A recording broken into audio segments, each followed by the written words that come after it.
ప్రజాప్రభుత్వం ఏర్పడి 7 డిసెంబర్ 2024 నాటికి సంవత్సరం పూర్తి కానున్నది.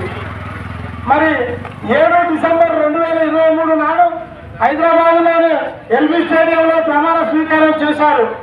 ప్రజాప్రభుత్వం ఏర్పడిన తొలి 48 గంటల్లోనే ఇచ్చిన 6 గ్యారంటీలలో 2 గ్యారంటీల పైన తొలి సంతకం చేయడం జరిగింది.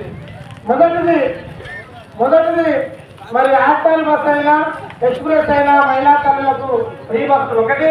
రెండవది ఆరోగ్యశ్రీ 5 లక్షలు ఉన్న ఆరోగ్యశ్రీని 10 లక్షలకు పెంచడం జరిగింది. మరి అదేవిధంగా సేవల పరిమితిని 5 లక్షల నుంచి 10 లక్షల వరకు రూపాయలు పెంచడంతో పాటు పథకం కింద అందించే చికిత్సల సంఖ్యను మొత్తం 1835కు పెంచింది. అభయాస్తం హామీల అమలు కోసం ప్రజాపాలన కార్యక్రమం నిర్వహించింది. ప్రగతి భవనాన్ని మహాత్మా జ్యోతిరావు పూలే భవనంగా మార్చి అక్కడ ప్రజావాణి కార్యక్రమాన్ని ప్రారంభించడం జరిగింది. ఇచ్చిన హామీలకు కట్టుబడి 500కే వంట గ్యాసు సరఫరా చేయడం, గృహబోటు పథకం కింద 200 యూనిట్ల వరకు ఫ్రీ కరెంటు మరి అందిస్తూ ఉన్నది. అదేవిధంగా పేద బడుగు బలహీన వర్గాల సొంత ఇంటి కళ నెరవేర్చేందుకు ప్రతి నియోజకవర్గానికి 3500 ఇందిరమ్మ ఇంట్లు ఇవ్వాలని ప్రభుత్వం సంకల్పం చేసుకోవడం జరిగింది.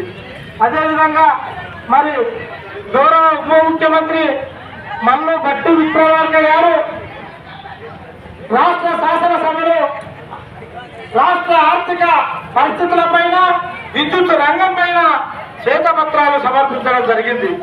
అదేవిధంగా గౌరవ కళాకారులు సినిమా రంగానికి చెందిన వారికి మన గౌరవ యుద్ధనౌక గద్దరన్న గారి పేరు మీద ఒక అవార్డును ఏర్పాటు చేయడం కూడా జరిగింది.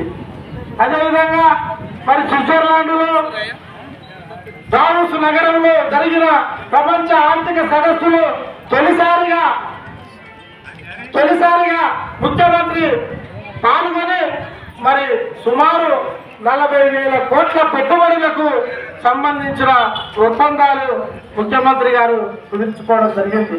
అదేవిధంగా అమెరికా దక్షిణ కొరియాలో జరిపిన పర్యటనల్లో 36,000 కోట్ల రూపాయలకు సంబంధించిన ఒప్పందాలు కుదుర్చుకోవడం జరిగింది.